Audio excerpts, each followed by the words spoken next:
राम राम दोस्तों, जय बाबा नीम करोली महाराज जी की। आशा है कि बाबा नीम करोली जी की आपके ऊपर भी अपार कृपा होगी, आपके घर परिवार में भी सभी कुशल मंगल होंगे। मैं प्रार्थना करता हूँ बाबा नीम करोली महाराज जी से, श्री राम जी से और हनुमान जी से, मेरे कान्हा जी से, मेरी माँ से वाली सभी आपके ऊपर सदैव अपनी कृपा दृष्टि बनाए रखें।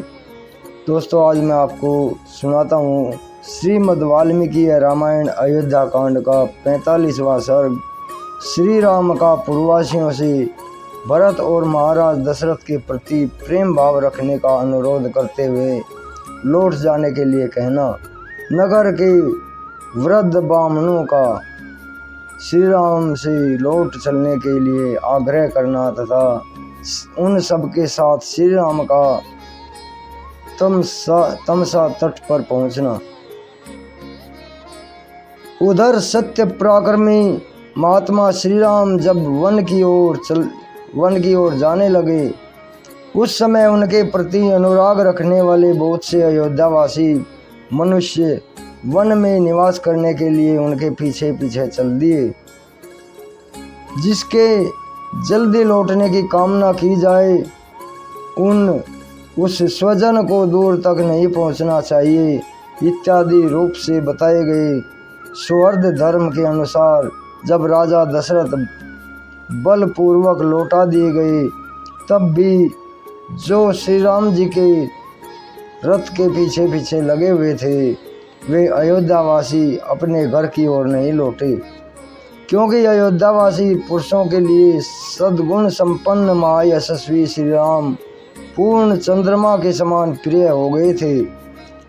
उन प्रजाजनों ने श्री राम से घर लौट चलने के लिए बहुत प्रार्थना की, किंतु वे पिता के सत्य की रक्षा करने के लिए वन की ओर ही बढ़ते चले गए। वे प्रयोजन को इस प्रकार स्नेह भरी दृष्टि से देख रहे थे मानो नेत्रों से उन्हें पी रहे हों। उस समय श्री राम ने अपनी संतान के समान प्रिय उन प्रजाजनों से स्नेह पूर्वक कहा, अयोध्या निवासियों, मेरे प्रति जो प्रेम और आदर है वह मेरी ही प्रसन्नता के लिए भरत के प्रति और अधिक रूप में होना चाहिए। उसका चरित्र बड़ा ही सुंदर है और सबका कल्याण करने वाला है। कैकेयी का आनंद बढ़ाने वाला भरत आप लोगों का यथावत प्रिय और हित करेंगे। वे अवस्था में छोटे होने पर भी ज्ञान में बड़े हैं, पराक्रमोचित गुणों से संपन्न होने पर भी स्वभाव के बड़े कोमल हैं। वे आप लोगों के लिए योग्य राजा होंगे, प्रजा के भय निवारण के लिए सभी कार्य करेंगे। वे मुझसे भी अधिक राजोचित गुणों से युक्त हैं, इसलिए महाराज ने उन्हें युवराज बनाने का निश्चय किया है। आप लोग अब अपने स्वामी भरत की आज्ञा का सदा पालन करें। मेरे वन में चले जाने पर महाराज दशरथ जिस प्रकार भी शोक से संतप्त ना हो पाए, इस बात के लिए आप लोग सदा चेष्टा रखें। मेरा प्रिय करने की इच्छा से आपको मेरी इस प्रार्थना पर अवश्य ध्यान देना चाहिए। दशरथ नंदन श्री राम ने जो जो धर्म का आश्रय लेने के लिए ही दृढ़ता दिखाई, त्यों ही त्यों प्रजाजनों के मन में उन्हीं को अपना स्वामी बनाने की इच्छा प्रबल होती चली गई। समस्त पूर्ववासी अत्यंत दीन होकर आंसू बहा रहे थे और लक्ष्मण सहित श्री राम मानो अपने गुणों में बांधकर उन्हें खींच लिए जा रहे थे। उनमें बहुत से ब्राह्मण थे जो ज्ञान, अवस्था और तपोबल तीनों ही दृष्टियों में बड़े थे। वृद्धावस्था के कारण कितनों के ही तो सिर कांप रहे थे। वे दूर से ही इस प्रकार बोले, अरे ओ तेज चलने वाले अच्छी जाति के घोड़ों, तुम बड़े वेगशाली हो और श्री राम को वन की ओर ले जा रहे हो। लौटाओ, अपने स्वामी के हितैषी बनो, तुम्हें वन में नहीं जाना चाहिए। यूँ तो सभी प्राणियों के कान होते हैं, परंतु घोड़ों के कान बड़े होते हैं, अतः तुम्हें हमारी याचना का ज्ञान तो हो ही गया होगा। इसलिए घर की ओर लौट चलो। तुम्हारे स्वामी श्री राम विशुद्ध आत्मा, वीर और उत्तम व्रत का दृढ़ता से पालन करने वाले हैं, अतः तुम्हें इनका उपवयन करना चाहिए। इन्हें बाहर से नगर के समीप लेकर चलना चाहिए। नगर से वन की ओर इनका अपवयन करना, इन्हें ले जाना तुम्हारे लिए कदापि उचित नहीं होगा। वृद्ध ब्राह्मणों को इस प्रकार आर्त भाव से प्रलाप देखते हुए श्री रामचंद्र जी सहसा रथ से नीचे उतर गए। वे सीता और लक्ष्मण के साथ पैदल ही चलने लगे। ब्राह्मणों का साथ न छूटे, इसलिए वे अपना पैर बहुत निकट रखते थे, लंबे डग से नहीं चलते थे। वन में पहुंचना ही उनकी यात्रा का परम लक्ष्य था। श्री रामचंद्र जी के चरित्र में वात्सल्य गुण की प्रधानता थी। उनकी दृष्टि में दया भरी हुई थी, इसलिए वे रथ के द्वारा चलकर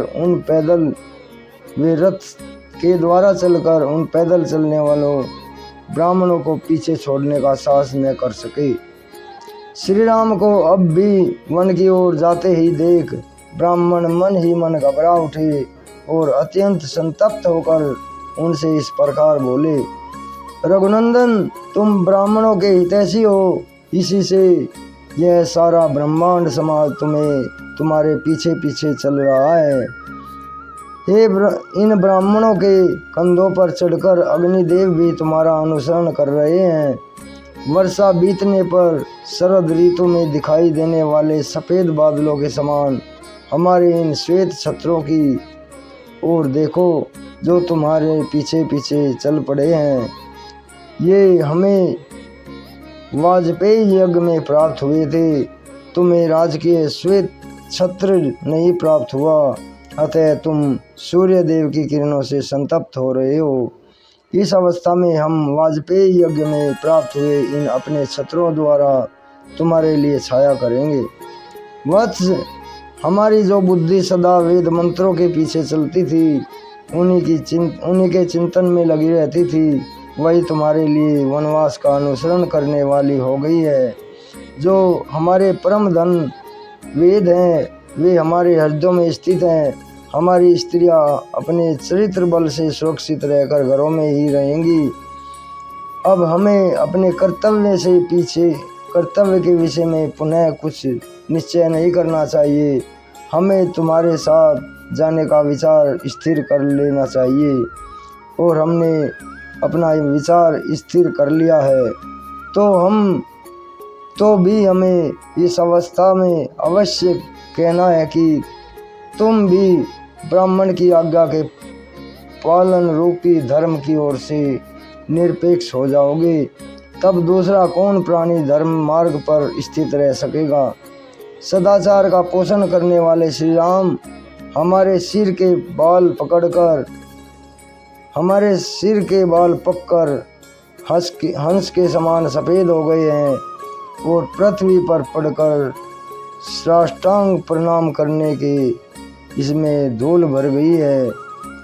हम अपने ऐसे मस्तकों को झुकाकर तुमसे याचना करते हैं कि तुम घर को लौट चलो। वे तत्वज्ञ ब्राह्मण यह जानते थे कि श्री राम साक्षात भगवान विष्णु हैं, इसलिए उनका श्री राम के प्रति प्रणाम करना दोष की बात नहीं है।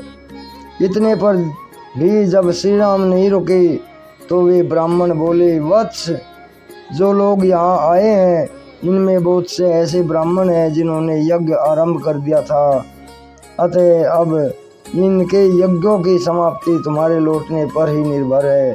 संसार के स्थावर और जंगम सभी प्राणी तुम्हारे प्रति भक्ति रखते हैं। वे सब तुमसे लौट चलने की प्रार्थना कर रहे हैं। अपने उन भक्तों पर तुम अपना स्नेह दिखाओ। ये वृक्ष अपनी जड़ों के कारण अत्यंत वेगहीन है, इसी से तुम्हारे पीछे